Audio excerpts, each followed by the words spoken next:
June is the beginning of summer, and I'm really glad it's here. My garden is starting to grow wild now, and every time it rains overnight, things shoot up noticeably by the next morning. I'm working on staying optimistic, something that's so much easier with flowers around. I'm focusing on making my space into a positive little oasis in these troubled times. The key, I suppose, is action. Even small actions like replacing police tape with prayer flags.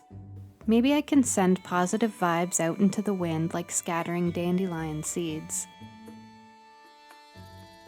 I did manage to get out of my comfort zone a little when we went camping early in the month.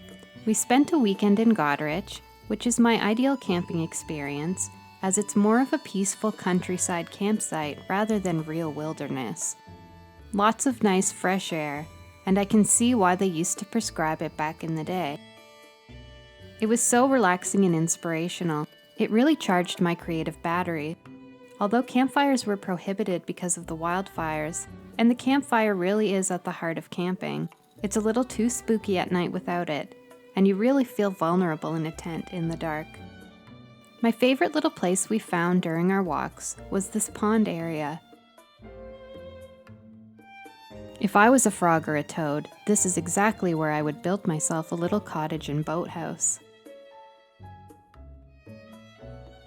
Spring seemed like such a slow start, but now things are starting to bloom in clusters. I'm getting excited for everything to fill in as the summer progresses. I love seeing what grows back every year, especially since I always forget what I planted where, so it's a fun surprise.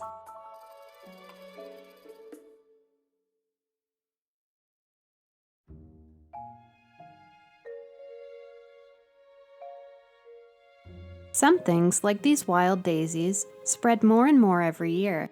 I'm pretty sure an opossum planted these by pooping in my pollinator garden. That's why I don't go crazy weeding. Oftentimes I am surprised with random wildflowers, and I'm more than content to let them take over my backyard. I'd love it if the grass was just taken over completely by clover, which smells heavenly on a hot day when it's flowering. I become fixated on this yellow flower. Perhaps you've seen it. It's called birdfoot trefoil. It often grows in lawns and parking lots and other waste places. The other day I saw it spilling out over a curb, and I thought it would be a great container plant, so I picked some out of the lawn and stuck it in a pot. So far it seems to be doing well.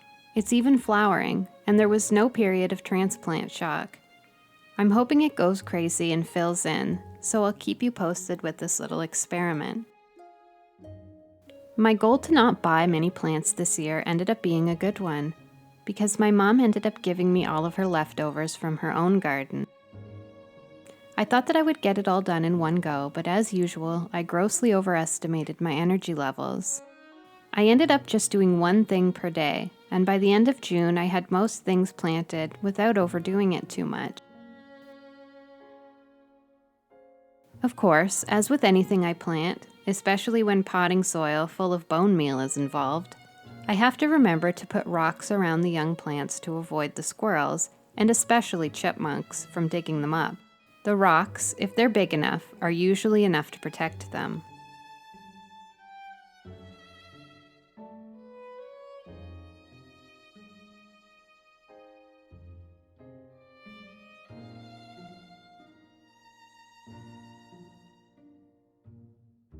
I'm really excited because the moon lilies I planted are doing really well.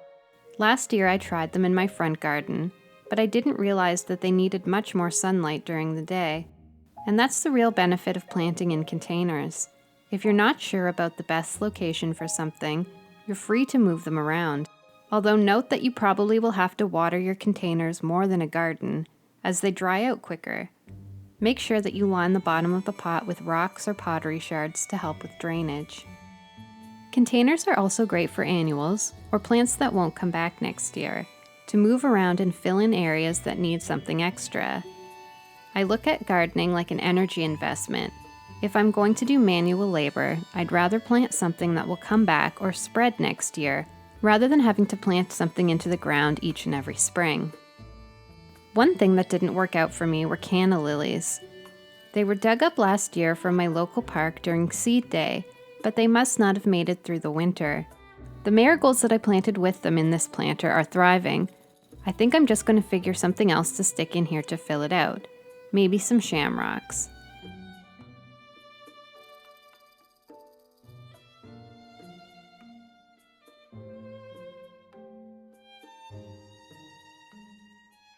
The most important part of my garden is my milkweed patch. Every year it spreads, and I collect seeds to give away, plant, or randomly scattered around ditches or other waste places. It's all coming in nicely, and is already attracting a lot of pollinators and other bugs. But the most important pollinator that I'm looking to attract is the endangered monarch butterfly.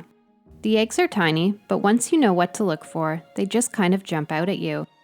I collect the eggs and foster them indoors. I do this because it's a rough world out there for a caterpillar. Other bugs can be ruthless. I've seen a wasp viciously sting a caterpillar to death and then just leave it, a motionless pile of green goo.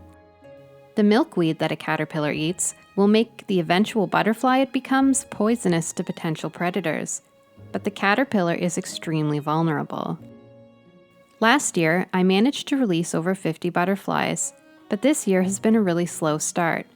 There has been no need yet for a large indoor caterpillar operation, like I had last year, so I just used some bug-catching containers that I bought from the dollar store. This June, I only had 2 caterpillars, Boromir and Faramir. Every day I make sure that they have fresh milkweed leaves to munch on, and I whisper some enthusiastic words of encouragement. I read somewhere that butterflies have no memory of being caterpillars, but they do retain the things that they've learned. They also poop a lot, nearly constantly. As I'm changing the old leaves, I throw all the waste back into the milkweed patch as fertilizer, and just in case I accidentally missed an egg or a baby caterpillar, it will at least be right at their food source. When they first hatch, they're really tiny. It's easier to locate them through the bite marks on the milkweed, because it's amazing how camouflaged they are. Eventually, they start to develop their iconic stripes and little ear horns. As they get bigger and closer to the time when they change into their chrysalis stage, the caterpillars get territorial. I've seen them fight like little long-necked dinosaurs, swinging around and smacking each other, nipping at each other. As soon as I separated the bigger Boromir, who was a day or two older than his little brother, he immediately started hanging upside down, getting ready for his big metamorphosis. It's a bit horrifying to watch. The caterpillar splits open and turns inside out.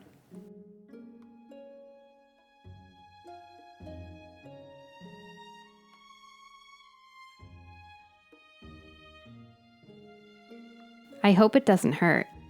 I wonder if on any level they are conscious in there, dreaming about what he'll become. Right now, he's liquefied, reforming into something completely different, like nature's 3D printer. And then one day, the chrysalis is merely the container holding the butterfly. Once he's hatched, I give him some time inside for his wings to dry, and then it's time to feel the fresh air and be free. I imagine how wonderful it would be to feel the sunlight on a pair of brand new wings. Sometimes they fly away immediately, and sometimes it takes a bit to gather their strength or courage. Boromir flew away into a tree after only a few minutes, but when it was Faramir's turn, he was a bit weaker and needed more time, a whole day before he was ready to fly. I like to send them on their way with a little motivational speech and some general directions to Mexico, where they're likely headed. I always wonder if the same butterflies come back every year. I hope so.